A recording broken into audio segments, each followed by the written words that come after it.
बिस्मिल्लाहिर्रहमानिर्रहीम। अस्सलाम वालेकुम। इंग्लिश सीखने के लिए क्रिकेट अपडेट के लिए चैनल को सब्सक्राइब करें। जैसे आप जानते हैं आज Islamabad versus Quetta gladiators match जो कि कुछ देर में खेला जाएगा, तो टॉस की अपडेट आपके साथ शेयर करते चलते हैं। तो जो कि कोयटा ग्लेडिएटर्स ने जो टॉस जीतकर पहले फील्डिंग करने का फैसला किया। आप दोनों टीम की प्लेइंग 11 आपको बताते हैं। तो सबसे पहले कोयटा ग्लेडिएटर्स की प्लेइंग 11 में जैसन Roy, Saud Shakeel, Khawaja Nafay and Rilee Rossouw, Sarfaraz Ahmed, Sherfane Rutherford, Akeal Hosein, Mohammad Wasim junior, Mohammad Hasnain and Mohammad Amir और अबरार अहमद। तो ये थी कोयटा ग्लेडिएटर्स की प्लेइंग 11। अब इस्लामाबाद की प्लेइंग 11 आपको बताते हैं।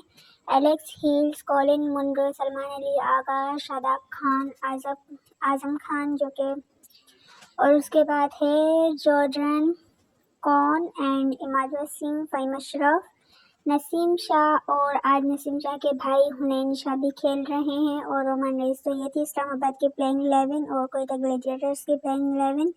चैनल को सब्सक्राइब करें और बताएं कमेंट्स में कौन जीतेगा। फिर इंशाल्लाह मिलते हैं नेक्स्ट वीडियो में। तब तक